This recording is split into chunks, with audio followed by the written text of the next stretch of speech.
છેલ્લા અમે તો 1995 થી ભાજપના કાર્યકર્તા છીએ, પણ છેલ્લા 5 વર્ષથી અમારી એટલી અવગણના થાય છે. અમને બોલાવી લેવામાં આવે અને પછી પાછા અમારા પદ રિજેક્ટ થઈ જાય. બહારથી આવેલા છે નવા એને જ લેવા છે.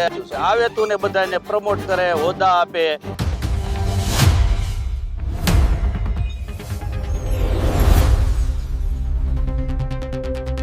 સ્થાનિક સ્વરાજ્યની ચૂંટણી જેમ જેમ નજીક આવી રહી છે તેમ ગુજરાતનું જે રાજકારણ છે તે ગરમાઈ રહ્યું છે. આગામી 26 એપ્રિલના રોજ આ ચૂંટણી યોજાવાની છે. તે પહેલા દરેક રાજકીય પાર્ટીઓમાં ઉલટફેર જોવા મળી રહી છે.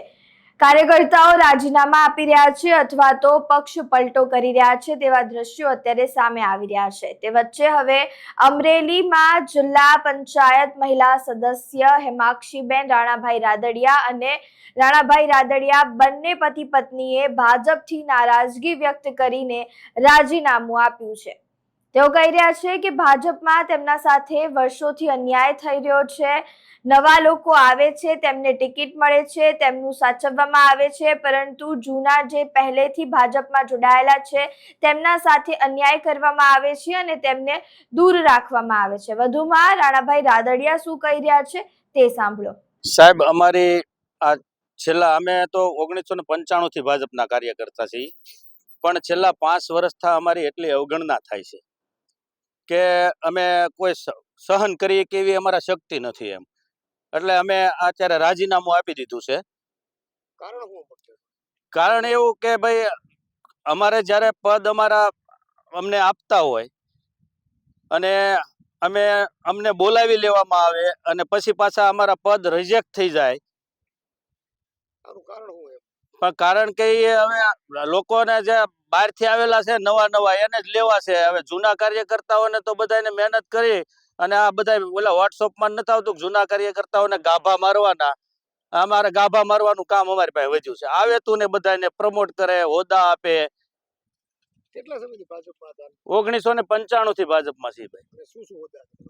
હું 2015 માં તાલુકા પંચાયતમાં ભાજપમાંથી જીત્યો અને વિરોધ પક્ષનો નેતા બન્યો હતો, જ્યારે પાટીદાર ઇફેક્ટ વખતે.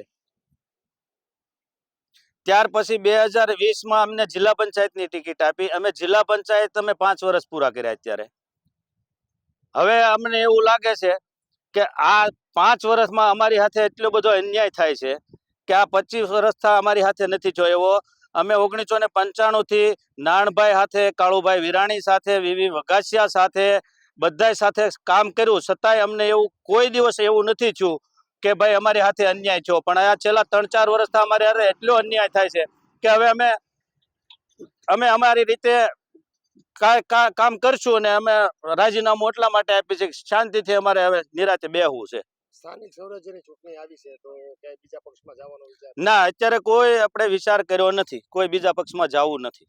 ચૂંટણી લડવાની કઈ ઈચ્છા? ના, કોઈ નહીં. રાણાભાઈ રાદડિયા દ્વારા શું કહેવામાં આવ્યું તે તમે સાંભળ્યું. હવે તેમના દ્વારા ભાજપ પર ગંભીર આરોપો લગાવવામાં આવ્યા છે. ત્યારબાદ ભાજપ દ્વારા શું પ્રતિક્રિયા સામે આવે છે તે જોવું રહ્યું. પરંતુ ઘણા દિવસોથી ભાજપના જે જૂના કદાવર જે કાર્યકર્તાઓ છે તેમનો ક્યાંક ને ક્યાંક નારાજગી જોવા મળી રહી છે. તેઓ ભાજપમાંથી રાજીનામું આપી રહ્યા છે, પરંતુ જ્યારે તેમને પૂછવામાં આવે છે કે તમે કઈ પાર્ટી સાથે જોડાવા માંગો છો, ત્યારે તે લોકો એવું કહી દે છે કે તે લોકોએ હજુ તો નથી વિચાર્યું કે કઈ પાર્ટીમાં જોડાશે, પરંતુ ભાજપમાંથી તેઓ રાજીનામું આપી દે છે.